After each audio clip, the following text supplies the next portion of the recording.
RCN. Le son de la différence.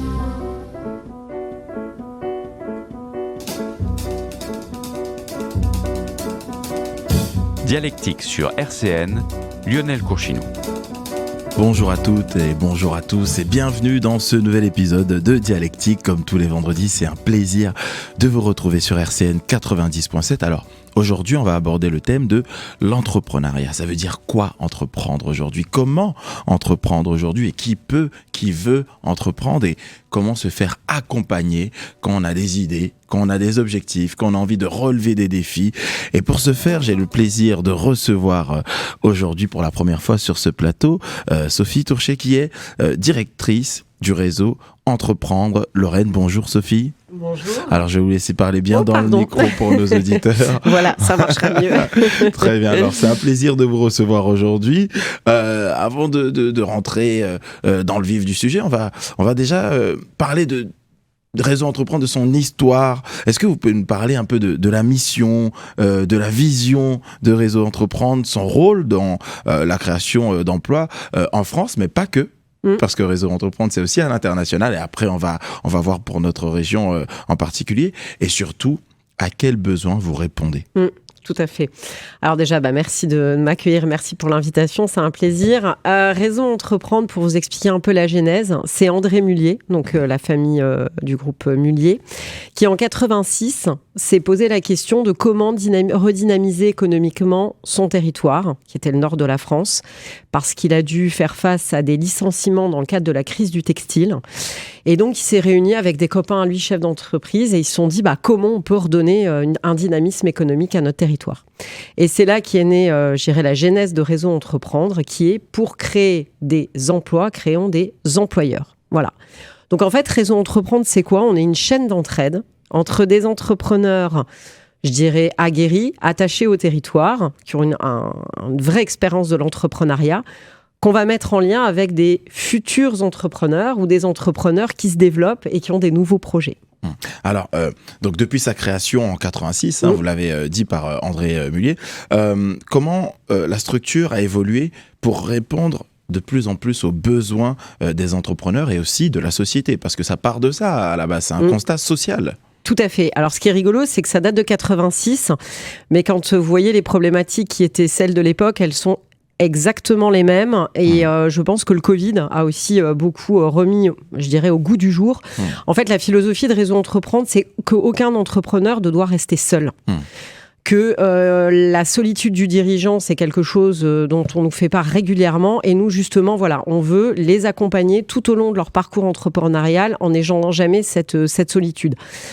Donc, comment vous dire, on remet au goût du jour des choses qui, de par le Covid, de par le confinement, où les gens ont eu aussi des fois ces sentiments de solitude, ont été remises à l'ordre du jour.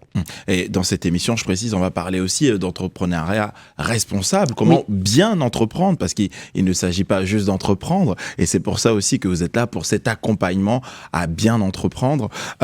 Et je rappelle pour nos auditeurs fidèles que RCN proposera des émissions donc de présentation d'entrepreneurs chaque mardi à midi, et ce à partir du 7 novembre. Donc vous retenez pour nos auditeurs, chaque mardi à midi, si vous êtes entrepreneur, si vous voulez en savoir plus, connaître des nouveaux entrepreneurs, apprendre des choses aussi, connectez-vous sur notre site rcn.org ou alors vous branchez à l'ancienne sur 90.7. Alors, pour revenir à vous, Sophie, être directrice de Réseau Entreprendre Lorraine, qu'est-ce que cela implique? Et puis aussi, est-ce que vous pouvez nous donner quelques mots sur votre parcours avant d'en arriver là? Alors, qu'est-ce que ça implique? Ça implique honnêtement de rencontrer des gens extraordinaires tous les jours. Je rencontre des chefs d'entreprise qui, par définition, gèrent à bout de bras des sociétés et prennent le temps de donner du temps à d'autres entrepreneurs. Je rencontre des chefs d'entreprise qui sont extrêmement attachés à leur territoire, qui veulent que leur territoire se dynamise.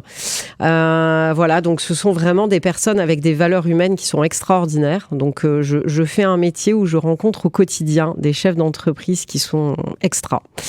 Voilà, je dirais ça, c'est mon quotidien, mon parcours. J'ai travaillé dans le domaine bancaire, j'ai travaillé dans la formation professionnelle. Donc, je cherchais un métier toujours en lien avec l'accompagnement entrepreneurial, mais je voulais vraiment y donner un sens, des valeurs et voilà, et concourir à mon humble niveau à développer et à accompagner des entrepreneurs dans leur mission au quotidien. Vous qui avez travaillé sur ces deux volets, en entreprise et aussi dans la formation, quels liens aujourd'hui se font entre ces deux domaines et comment essayer de faire en sorte que ce soit plus efficient? Alors moi qui ai travaillé dans les établissements bancaires, il faut savoir qu'aujourd'hui, le volet financier pour les entrepreneurs, c'est une question qui est majeure parce qu'il y a beaucoup de bouleversements aujourd'hui, des établissements bancaires aussi qui ont des contraintes et qui... je dirais pas restreindre l'accès au crédit, mais si quand même. Donc, du coup, les entrepreneurs doivent être très agiles par rapport à ça. Donc, charge aussi à nous de les aider pour anticiper leurs besoins de financement. Ça, c'est quelque chose sur lequel on peut accompagner. Puis, vous parliez de la formation. Aujourd'hui, je pense que la plus grande difficulté pour les entrepreneurs, ça reste l'humain. Savoir recruter, savoir faire monter en compétences et savoir fidéliser ses collaborateurs. Donc les deux pans d'expérience que j'ai eu dans ma carrière, et bancaire et formation, elles prennent tout leur sens chez Réseau aujourd'hui. Et aujourd'hui, ça veut dire quoi, entreprendre? Quels sont les principaux défis? Parce qu'on entend partout, il faut entreprendre, mais c'est quoi entreprendre? Alors, entreprendre, je pense qu'il faut un gros grain de folie quand même. Moi, je loue ces hommes et ces femmes qui se lèvent un matin en disant, bah voilà, je vais créer ma boîte ou je vais reprendre une boîte. Les défis qu'ils ont, je reviendrai sur ce que j'ai dit tout à l'heure, des défis humains, c'est-à-dire de savoir vraiment recruter, fidéliser, garder ses collaborateurs, les faire monter en compétences, les faire adhérer à son projet d'entreprise. Donc pour moi, le premier défi, il est humain. Le deuxième, il est financier, comme je le disais tout à l'heure, avec des conditions d'octroi de crédit qui changent et qui sont mouvantes. Il faut qu'ils anticipent leurs besoins de trésorerie à court, à moyen et à long terme. C'est un gros défi pour eux aussi. Et puis, je pense un défi personnel de toujours garder en tête d'avoir un équilibre, et c'est très compliqué pour eux, entre vie privée et vie professionnelle. Savoir gérer leur stress, leurs contraintes familiales, tout en s'épanouissant dans leur travail. Voilà, c'est pour moi les 3 défis majeurs des entrepreneurs. Et sur ce dernier défi, on a entendu pas mal de choses. Il y a des livres qui sont sortis récemment sur les pièges du métier passion, c'est-à-dire à quel moment on franchit la limite entre j'aime mon travail, je suis passionné, je me donne et je mets en péril ma vie sociale, ma vie de famille. Et ça, est-ce que ce sont des choses qui remontent, vous, chez Réseau Entreprendre, de la part de jeunes entrepreneurs ou même d'entrepreneurs aguerris, parce que ça peut arriver à tout le monde au final? Oui, le mot qu'on utilise, mais je pense qu'il est vraiment pas galvaudé pour des entrepreneurs, c'est le burn-out. Parce que par définition, ils y mettent tout, ils y mettent leurs économies personnelles, ils y investissent un temps, et puis c'est un projet familial. Et tant que la structure familiale tient, ça tient, mais il peut y avoir aussi des mouvances à titre personnel. Donc oui, c'est des sujets sur lesquels on est très très sensible, et on a créé d'ailleurs une commission qu'on a appelé entreprise en difficulté, mais bon, le nom est peut-être à revoir. En tout cas, c'est pour s'ils sentent le moindre signal de faiblesse à titre personnel ou professionnel, c'est de pouvoir en parler de façon totalement confidentielle, mais en tout cas au moins d'en parler. Est-ce qu'il est vrai ce mythe de l'entrepreneur qui au début ne doit pas dormir, doit absolument tout donner, ou est-ce qu'on peut se dire alors je veux entreprendre mais je vais quand même avoir un équilibre avec notamment on citait la vie de famille? Tout à fait, et je pense que la jeune génération qui arrive d'entrepreneurs là-dessus, ils ont bien intuité ça, c'est-à-dire de se dire je vais m'investir à fond pour mon entreprise, mais par contre je garde mon équilibre vie perso, vie pro. Et je dis pas qu'ils sont moins enclins au burn-out, mais peut-être que si, parce que ils se mettent des garde-fous que la génération d'avant ne se mettait pas forcément. On parle des écueils. On l'a entendu souvent, la France en tant que Startup Nation. Il y a aussi l'avènement des réseaux sociaux avec les influenceurs qui proposent des accompagnements, des formations pour les entrepreneurs parfois de piètre qualité.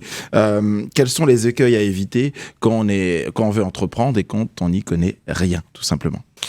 Alors, la partie influenceur, on en discutait hier avec des chefs d'entreprise. Les influenceurs aujourd'hui, il faut en tenir compte, même dans son modèle économique et même dans ta stratégie commerciale. Je vous donne l'exemple d'un de nos entrepreneurs qui travaille dans le domaine du bâtiment, qui a fait appel à une influenceuse dans le domaine du bâtiment. On se dit, bon, voilà, c'est pas de la mode, c'est pas du... Et ben en fait, grâce à cette personne, il a réussi à acquérir une nouvelle clientèle très rapidement. Donc, il faut composer aujourd'hui avec ces influenceurs et influenceuses. Il faut pas s'y perdre. Il faut que l'influenceur ou l'influenceuse soit en lien avec ses valeurs et la stratégie qu'on veut donner à son entreprise. Mais je pense que oui, c'est un sujet que les entrepreneurs saisissent et savent très bien saisir en ce moment. Ouais. Et justement, comment repérer les bons des mauvais? Parce qu'aujourd'hui, avec Internet, comment on dirait, c'est à la langue des hommes. Il y a le meilleur et il y a le pire. Et vous citez l'exemple de cet entrepreneur dans le BTP qui, lui, a réussi à dénicher la personne qui a pu l'aider dans son business. Mais pour les autres, comment on fait? Alors, on a une autre entrepreneur là qu'on accompagne sur la partie vêtements. Eh ben, en fait, c'est de sélectionner. Elle sélectionne des hommes et des femmes en ayant bien vu les contenus et la forme qui sont donnés à l'influenceur ou à l'influenceuse. Encore une fois, en lien avec l'image et les valeurs que elle-même veut diffuser. Est-ce que cette personne est en cohérence avec le message que je veux faire passer, avec ma clientèle? Voilà, mais je pense qu'il y a tellement de choix dans ces influenceurs et influenceuses qu'avec un gros travail en amont de sélection, ils trouvent quand même leur bonheur. Donc ce que vous préconisez aujourd'hui pour les entrepreneurs en herbe qui nous écoutent, c'est l'alignement sur les valeurs. C'est ça, tout à fait. Mais surtout, avec toutes les personnes avec lesquelles on travaille, est-ce qu'ils sont alignés avec les valeurs et le message et l'impact que je veux que mon entreprise ait, tout à fait. En quoi consiste l'accompagnement entrepreneurial que vous proposez de pair à pair et quels sont les avantages de cette approche pour les entrepreneurs en herbe? Alors, on a deux volets. On a un volet financier. C'est le nerf de la guerre. Les entrepreneurs ont besoin, quand ils créent ou qu'ils reprennent des sociétés... De liquidité. Voilà. Ils ont besoin d'apport. Voilà. Quand ils vont voir leur banquier, c'est quand même mieux qu'il y ait de l'apport. Donc, nous, on les accompagne financièrement. On leur fait des prêts à taux zéro, jusqu'à 90 000 € pour renforcer ce qu'on appelle les fonds propres. Voilà, ce qui donne de la crédibilité et de la solidité à leur dossier qu'ils vont présenter auprès de leurs partenaires bancaires. Et la chose qu'on fait et qui fait qu'on a un taux de pérennité des entreprises qu'on accompagne qui est à 80% à 5 ans, c'est l'accompagnement humain. C'est-à-dire que ces chefs d'entreprise, on ne va pas les lâcher. Tous les mois, ils vont être suivis par un parrain qui leur est dédié. Donc un mentor qui va les voir tous les mois. Tous les mois, ils ont des clubs de chefs d'entreprise, donc pareil, sur des thématiques qu'ils ont choisies et des thématiques d'actualité. Et on les invite aux 50 événements qu'on fait à l'année, avec des événements de fond et puis des événements très conviviaux, pour aussi qu'ils se fassent connaître, qu'ils ne restent pas seuls, ce que je disais en préambule, et qu'ils se fassent tout simplement du réseau et qu'ils se fassent connaître. Alors, comment Réseau Entreprendre parvient à créer une communauté justement de chefs d'entreprise engagés, qui partagent des valeurs communes et comment cette communauté-là peut concrètement contribuer à l'éclosion, vous parlez de l'accompagnement des parrains, donc contribuer à l'éclosion de PME, voire d'ETI, pour créer des emplois? Alors concrètement, nous, les entrepreneurs qui nous rejoignent, qui sont ce qu'on appelle adhérents, donc là, ce sont les chefs d'entreprise expérimentés du territoire, ils se disent, voilà, moi j'ai un parcours d'entrepreneur, j'ai une histoire à raconter avec des réussites, avec des échecs, ça fait partie du parcours. Et je pense que si je partage ce parcours-là avec d'autres, ça va permettre à d'autres de ne pas faire les erreurs ou d'éviter les écueils que moi-même j'ai eus. Donc ils vont permettre à ces entrepreneurs qu'ils accompagnent d'aller plus vite et plus fort. Voilà. Et puis ils vont donner de leur temps, ils vont les accompagner dès qu'ils ont un souci, ils sont joignables, ils sont disponibles pour eux. Et puis c'est quand même très valorisant pour un chef d'entreprise d'être appelé par un autre qui est en train de créer en disant tiens, qu'est-ce que t'en penses, on peut en discuter, c'est quoi ta vision, voilà.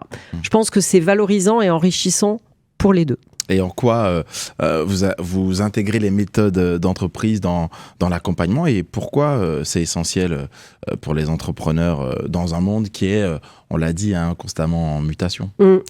Je pense que la mutation dont vous parlez, les entrepreneurs doivent être agiles. Je pense que c'est une des premières qualités. Alors, on va, pour ceux qui ne connaissent pas trop le lexique managérial et marketing, on va expliquer cette notion d'agile. En fait, il faut que les entrepreneurs bougent sans arrêt et s'adaptent sans arrêt à tout ce qui les entoure et tout ce qui évolue au quotidien. Les réglementations, les conditions d'accès au crédit, voilà. Donc, ils doivent sans arrêt être en mouvement et s'adapter.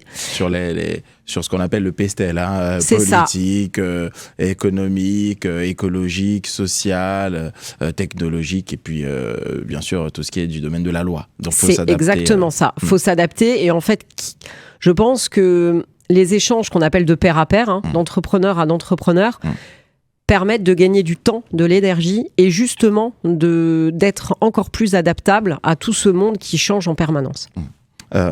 Est-ce que, vous êtes reconnu d'utilité publique. Oui. Donc vous visez l'excellence, c'est ce qu'on peut lire sur votre site internet.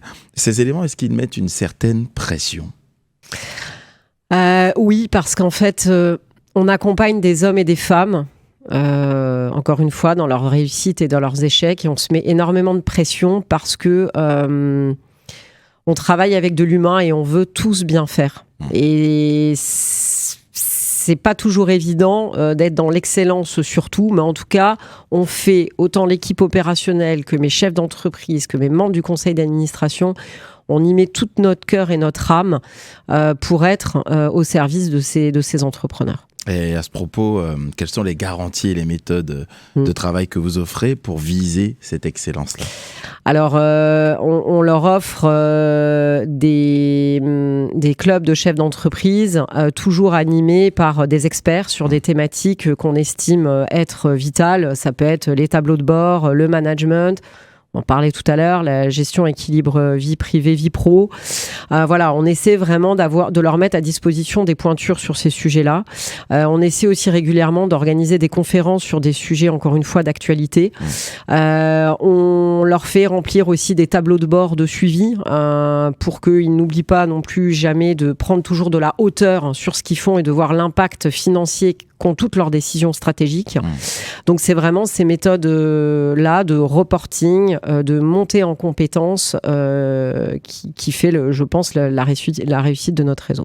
Donc il y a toute une transmission en termes de gestion de projet. Exactement, c'est ça. Et comment prendre soin de son business une fois qu'il est lancé?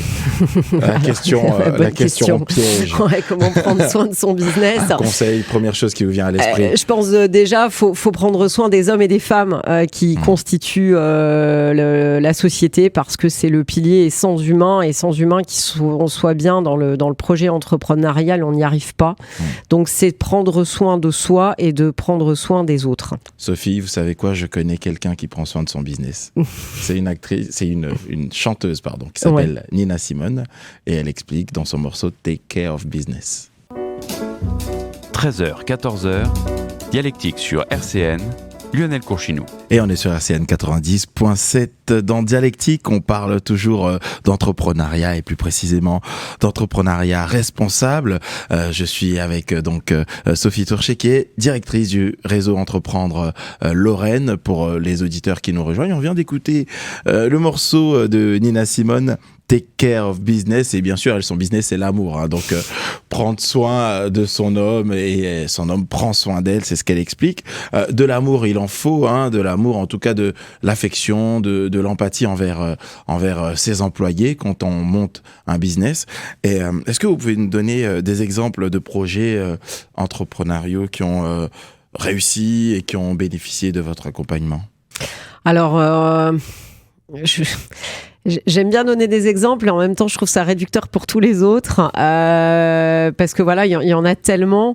Qui je pourrais citer qui me vient en premier? On a par exemple des entrepreneurs qui ont démarré vraiment tout jeunes. Je me rappelle, c'était un de mes premiers rendez-vous quand je suis arrivée chez Raison Entreprendre en 2019. 2019. Des jeunes gens qui avaient monté une société qui fait des boissons, qui s'appelle aujourd'hui les Boissons Simples, qui font des boissons d'été aromatisées, voilà, des choses vraiment très variées. Et aujourd'hui, je les vois partout quand je vais boire un verre à Paris ou partout en France.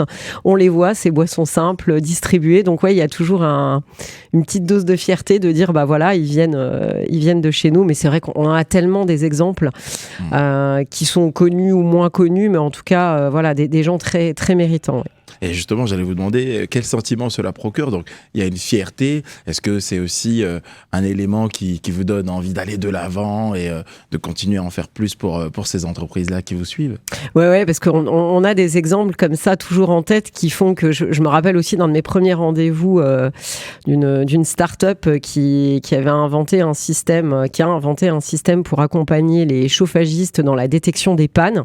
Je me suis dit, mais cette idée, mais pourquoi personne l'a eu? Eux, ils l'ont eu et aujourd'hui, ils ont monté un empire. Ils sont partis de rien.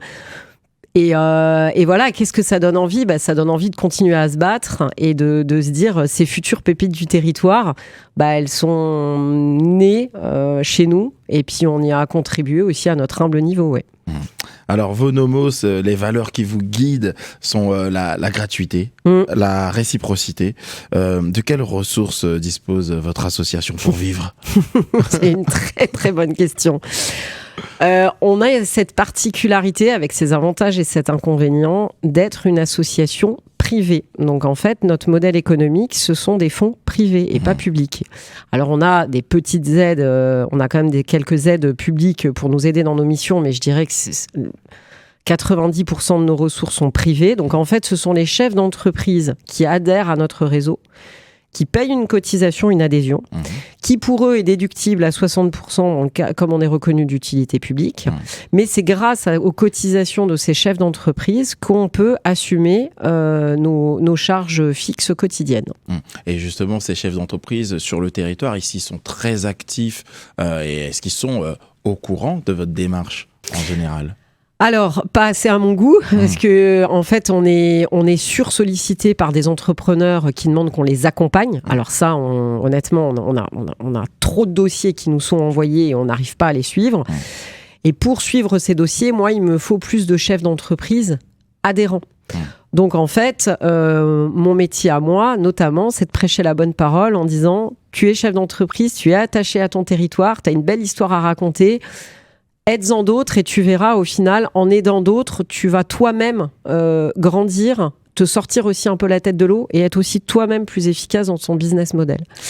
Donc voilà, c'est mon travail, ça, de prosélytisme et d'expliquer qui on est. Donc ces chefs d'entreprise-là, vous devez les convaincre aussi qu'ils vont être les parrains, qui vont être sollicités une fois par mois, à peu près, pour pouvoir accompagner des jeunes entrepreneurs qu'ils ont été jadis. C'est ça, et puis c'est de leur dire, tu vas nous filer un coup de main à géométrie et à temps variable, on va s'adapter à toi. C'est-à-dire que certains entrepreneurs viennent à tous nos événements, d'autres nous disent, ce mois-ci, Sophie, j'ai pas le temps, tu me solliciteras le mois d'après pour aider.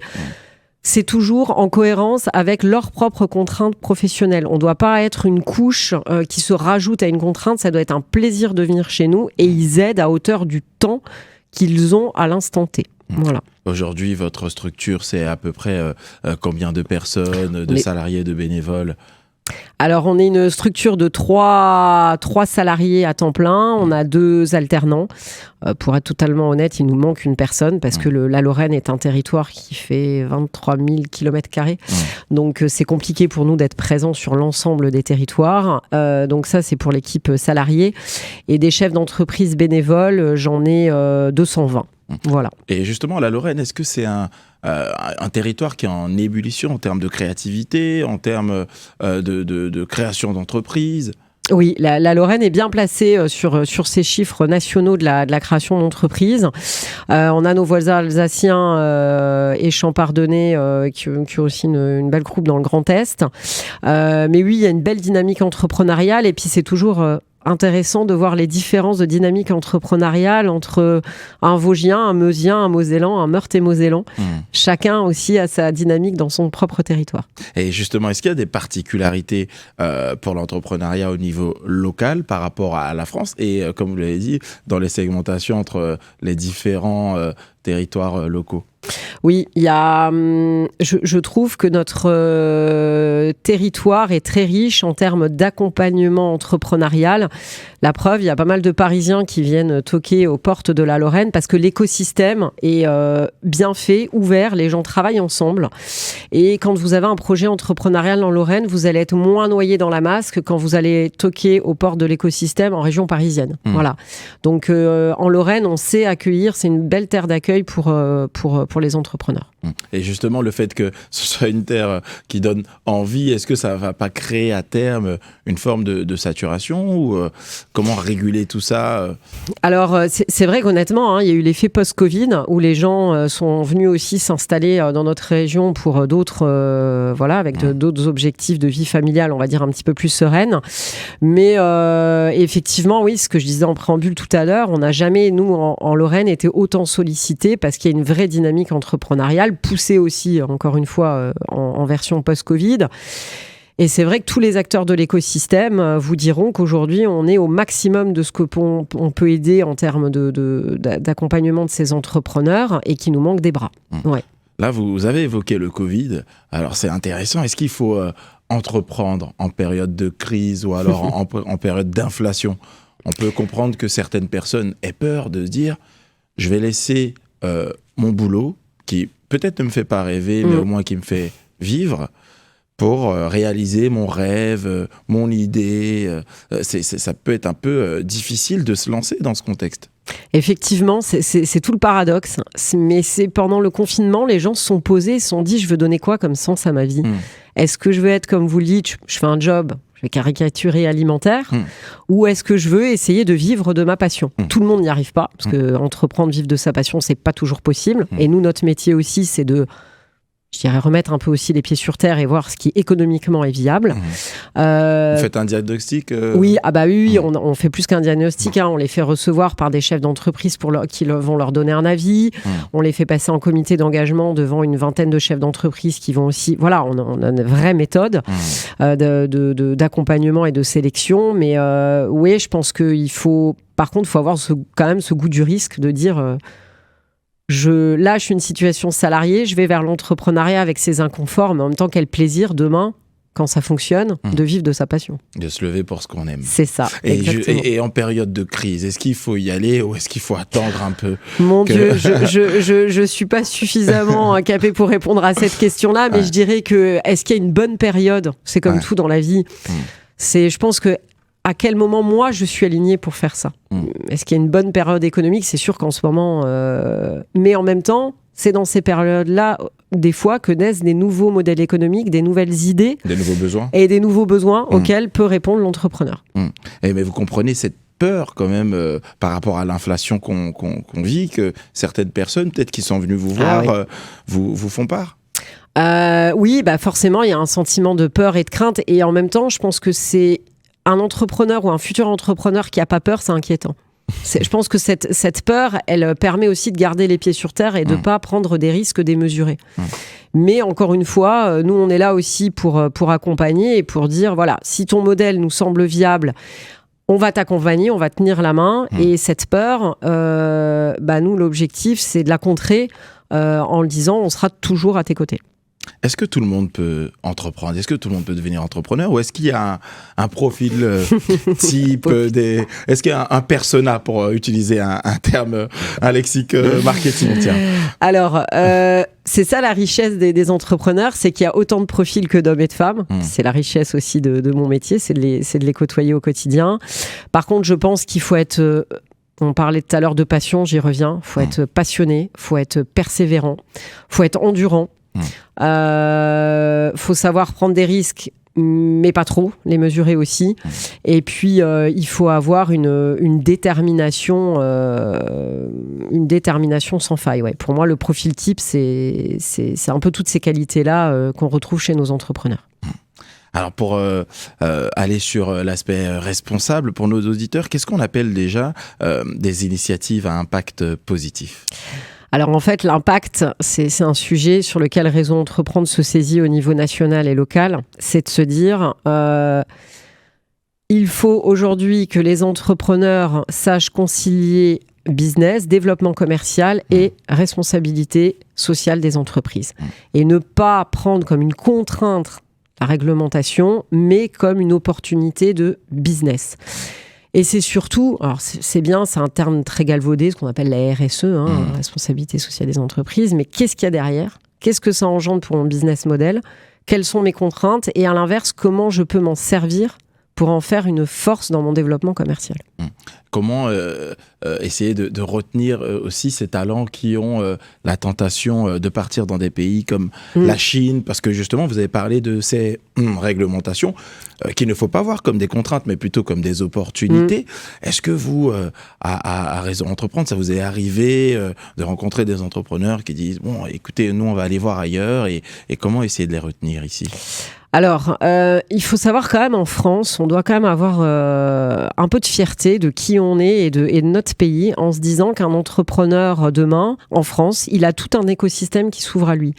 Quand vous voyez les montants d'aide qui sont accordés aujourd'hui à un entrepreneur qui investit dans de l'innovation, on va dire, on appelle ça les start-upers, les montants sont dingues. Donc en France, on a quand même la chance d'avoir toutes ces aides qui sont pas forcément celles dans d'autres pays.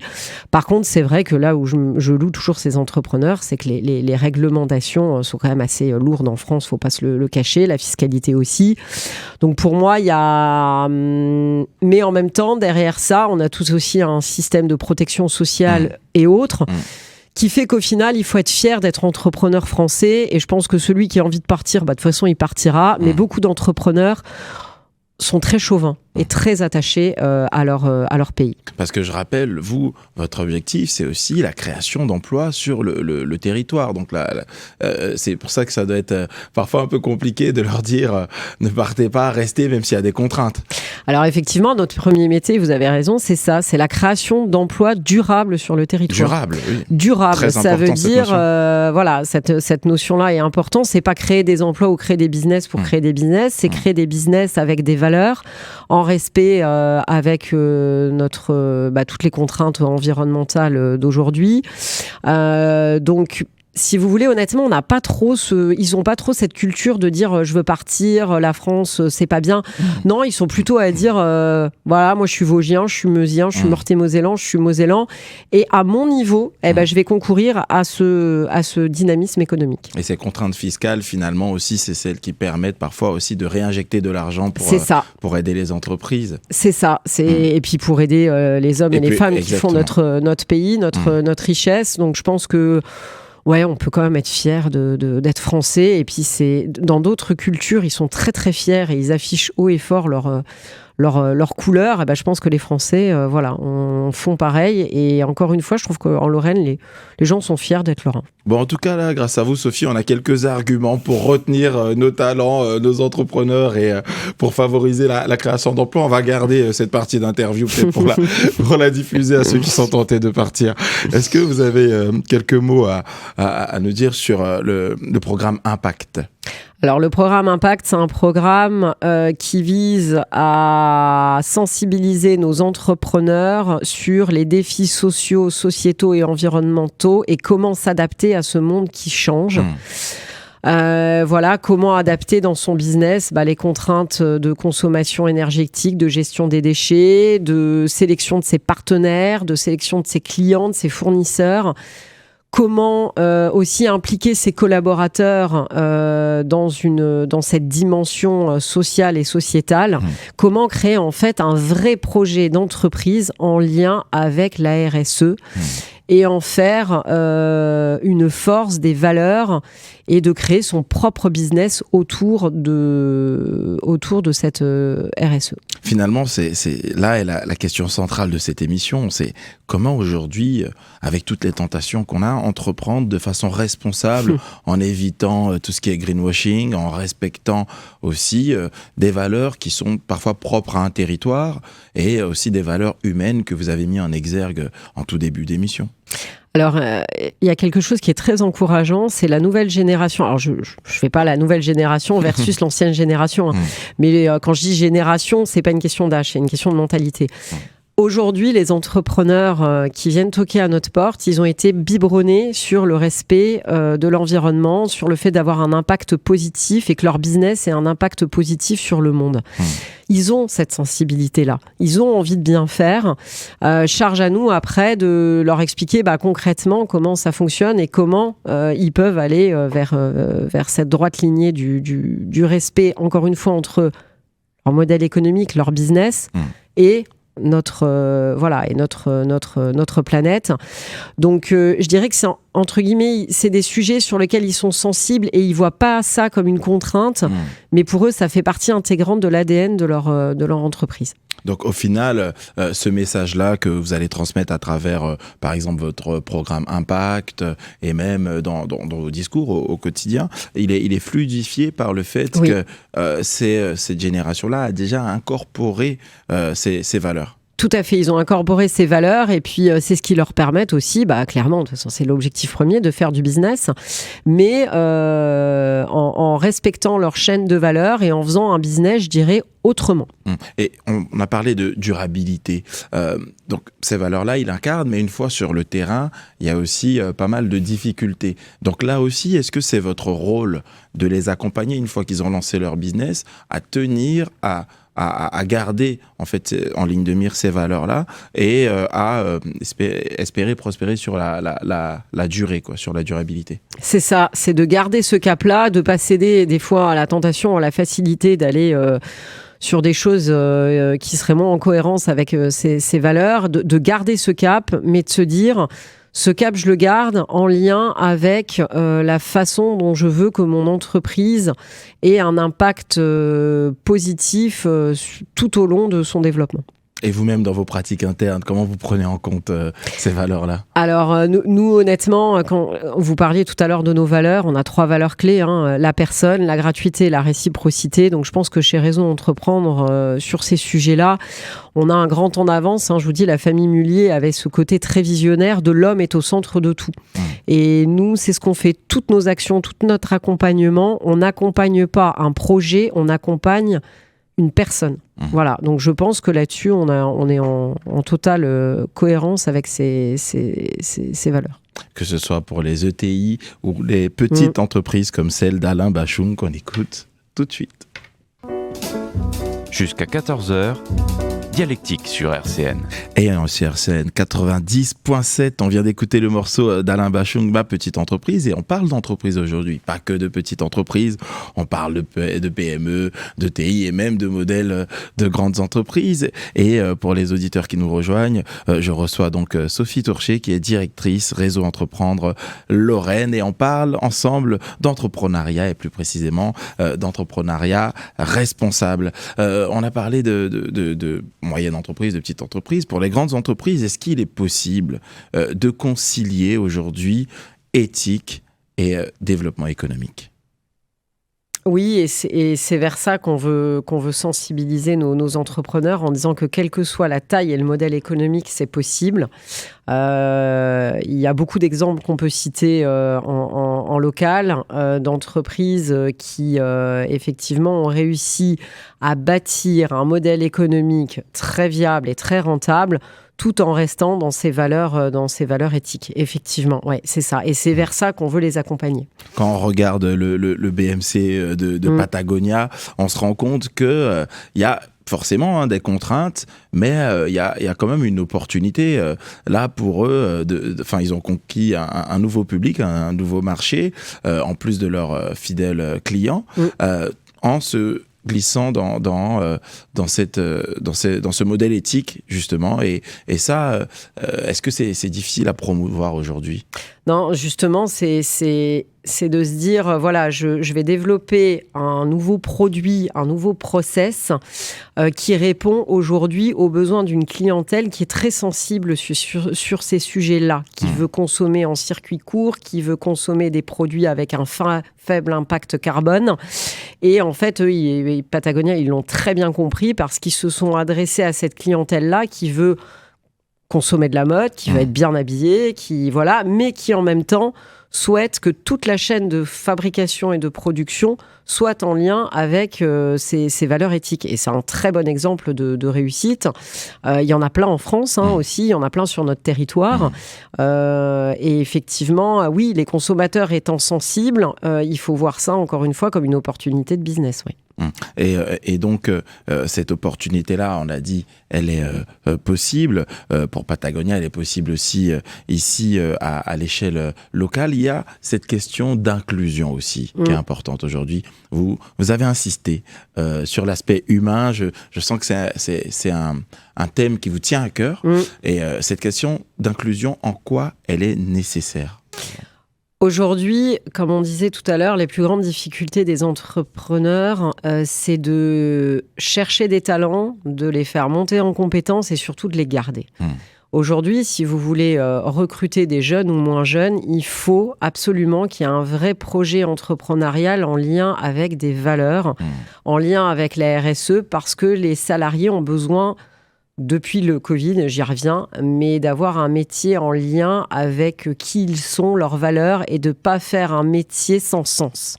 Donc, si vous voulez donner du sens à vos collaborateurs, il faut les inclure dans toute la politique RSE que vous allez mettre dans votre entreprise. Il faut leur expliquer pourquoi c'est fait, comment c'est mesuré, comment c'est évalué et comment, à leur propre niveau, ils vont concourir à la réussite de l'entreprise. Donc finalement, chez Réseau Entreprendre, vous faites preuve d'une certaine pédagogie par le truchement de vos parrains, par exemple, pour infuser ces valeurs-là dans la culture d'entreprise. Exactement, c'est de créer vraiment sa propre marque de fabrique, sa propre culture d'entreprise. Et ça, nos entrepreneurs savent très bien le faire et ils vont leur expliquer un petit peu par quelle boule prendre et comment construire toute cette stratégie. Oui. Alors Sophie, on va se projeter un peu.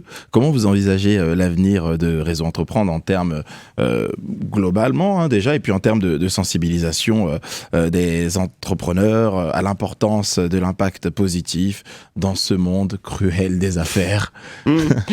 Alors, comment je vois l'avenir? On a besoin de se développer. On a, encore une fois, je passe le message, j'en profite.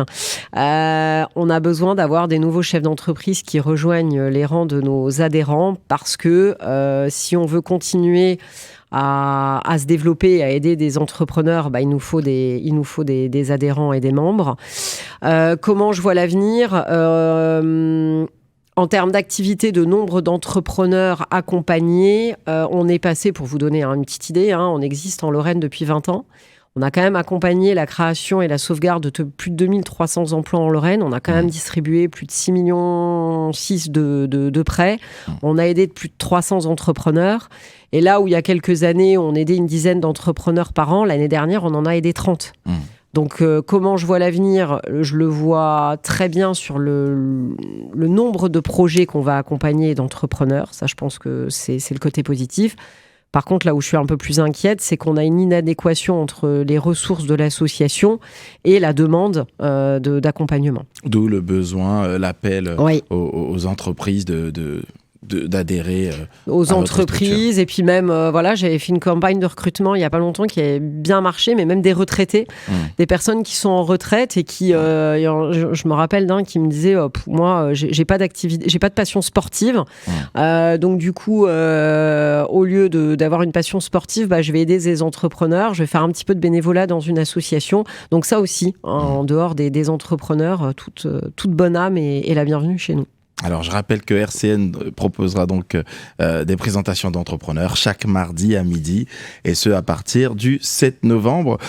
Pour conclure cette émission, Sophie, est-ce que vous avez quelques conseils si on veut commencer à entreprendre de façon responsable et surtout pérenniser son activité en mettant au centre l'humain?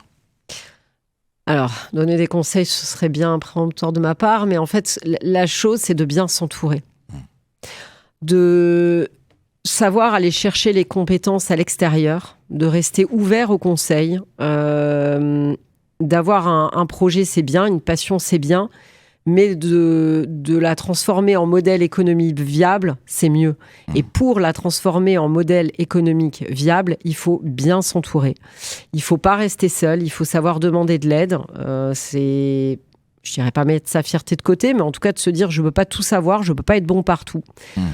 Bien travailler sa gouvernance. Monter un projet seul, ça peut être risqué. S'associer à d'autres, oui, mais qui ont des compétences complémentaires aux vôtres.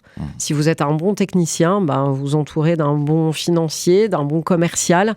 Mais voilà, il faut vraiment une pluralité de compétences au cœur d'une entreprise pour en faire la réussite. Voilà. Et pour finir, comment rejoindre Réseau Entreprendre et comment vous contacter? À me contacter, c'est très facile. Vous avez les numéros sur Internet. Réseau Entreprendre Lorraine, Sophie Tourchère, vous me trouverez facilement. Et vous appelez nos bureaux. Et dans tous les cas, on vous fera découvrir notre association en vous invitant à un événement. Parce que je pense que présenter une association, c'est bien. Vivre un événement, vous allez vraiment comprendre notre ADN et qui on est. Eh bien, je vous remercie, Sophie, d'avoir pris le temps de répondre à nos questions. Et nous, chers auditeurs, on se dit au revoir en écoutant Pharrell Williams qui s'adresse aux entrepreneurs avec plaisir. RCN, www.rcn-radio.org